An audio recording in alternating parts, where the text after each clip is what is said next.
Hello everyone! I hope that you're doing amazing wherever you are in the world. My name is Shikha and I welcome you to my channel. As always, I'm so grateful that you're listening, subscribing and commenting. I really appreciate the support. Because it's New Year's, I'm guessing there's a lot of parties and stuff going on, so it's been a little bit noisy, but I hope that the noise level is not too crazy and you can kind of hear me.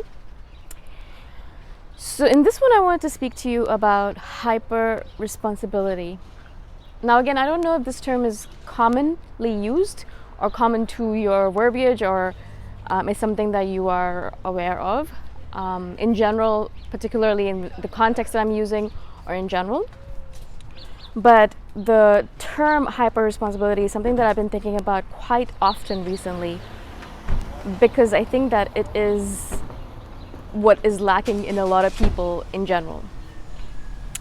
Now, responsibility is something that all of us are aware of. You know, that's a term, an adult phase or a mature person's term. If you're responsible, that means that you take care of your own needs, your desires, your finances, you are self-sufficient, you're not reliant upon anyone else, and you're responsible for your own needs and desires. So you don't rely upon someone else to take care of them, right? So usually by the time you're an adult, and it doesn't necessarily mean 21 years of age, some people take longer to get there. I did. And so, you know, by the time you finally realize, okay, my life is my responsibility, my happiness is my responsibility, I have to take care of my own stuff myself, my happiness, my joys, my finances, my life in general.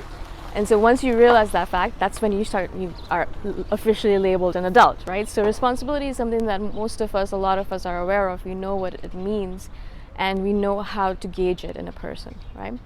But in hyper responsibility, I was kind of thinking about how I recently started reading this book called, or I've read it many times, but I started reading it again because I like to read it often. And so the book is called As a Man Thinketh by James Allen. And if you haven't read the book, obviously, please go ahead and read it because it's brilliant. But if you have read it, then let me know what you think about it. And the basic tenet of the book is your thoughts create your reality, which is pretty much a common verbiage nowadays. Everyone knows about it. Everyone knows your thoughts create reality. La la la, blah, blah. You know, I've heard that before, you might be thinking. But I really like how I started pulling from it and started thinking about hyper responsibility as a way of life for a lot of the spiritual warriors, a lot of us spiritually awakened people out there. And hyper responsibility because we realize that every circumstance in our life, no matter what it is, if it's our relationship, it's our finances, it's that pimple on your nose, every single thing that's happening in your life right now is because of the thoughts that are going on in your head, right? So it becomes your hyper responsibility to realize, to control, to watch your thoughts, and to realize how they affect your life in general, right? So anything that's not going right in your life, it could be from the smallest of things to the biggest of things.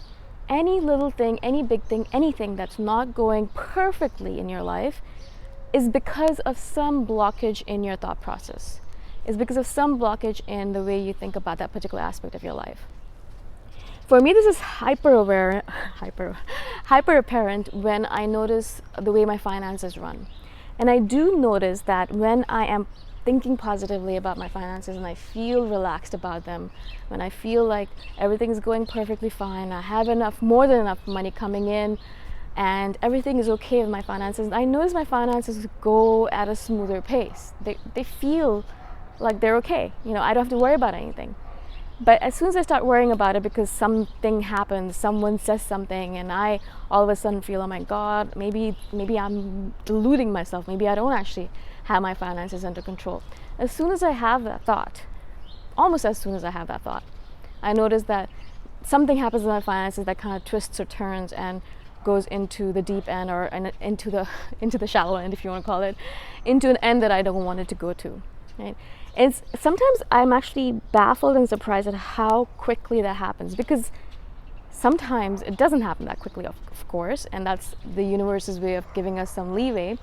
But for me, I noticed that as soon as I had that negative thought, instantaneously something happens in my life.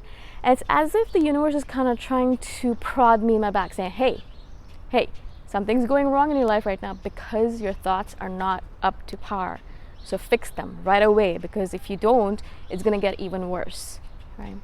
And I don't think of it as a negative thing at all. I actually think of it as a gift that the universe sends me every single time, because the universe wants to make sure that I have an amazing life, a perfect life.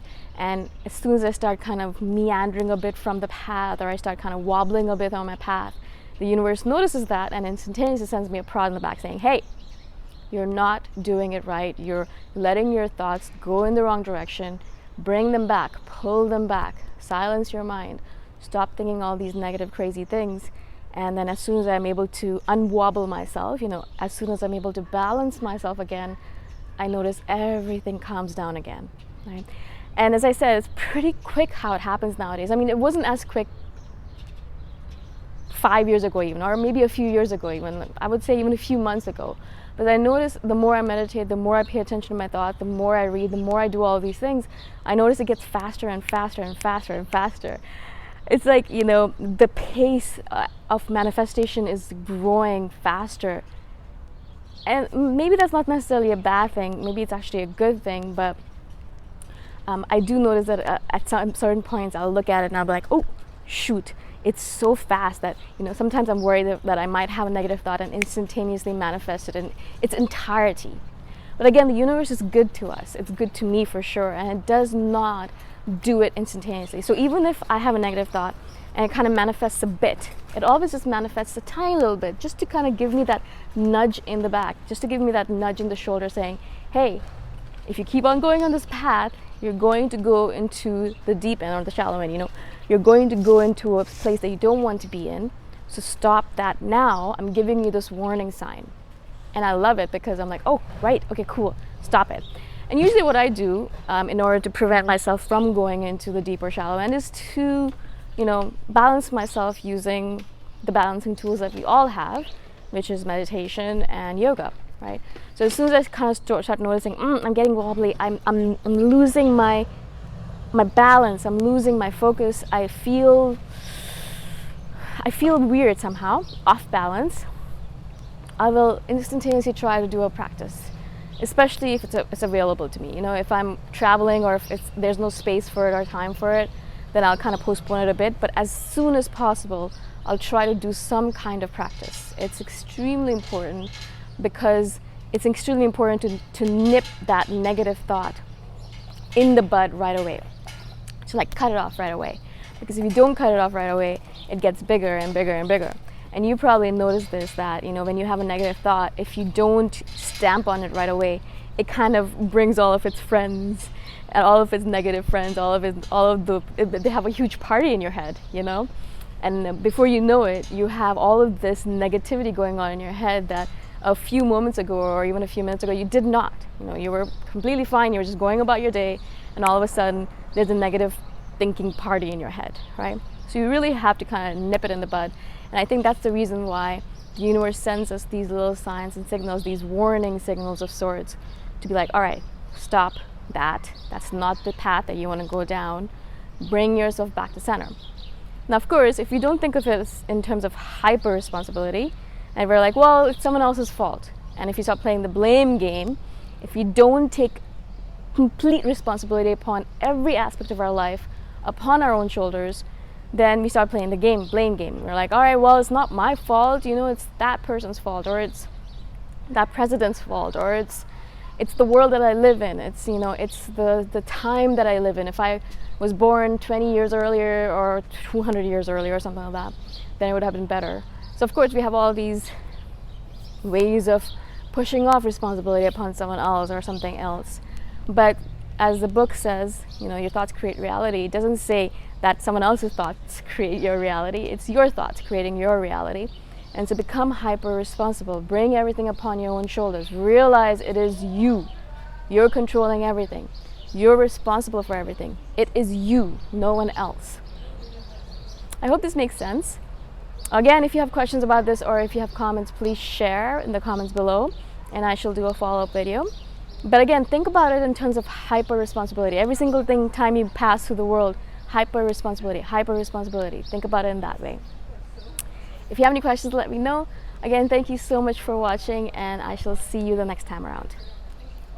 Bye for now.